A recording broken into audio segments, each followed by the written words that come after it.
complete state of Jammu and Kashmir, which includes POK and Gilgit-Baltistan.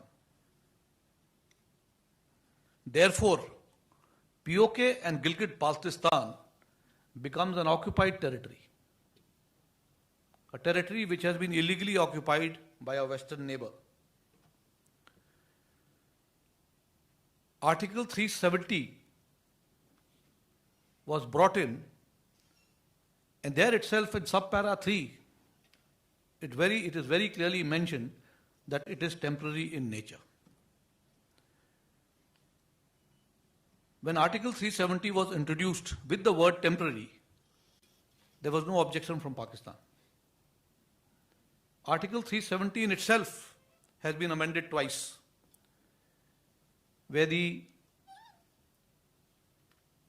leadership of Jammu and Kashmir was designated as the Sadr-e-Riyasat, later on the Prime Minister, and then the Chief Minister. Therefore, why is it that Pakistan has suddenly awoken up and has raised the ante on Article 370? It is because this illegal territory which has been occupied by Pakistan, illegally occupied by Pakistan, is not controlled by the Pakistani establishment.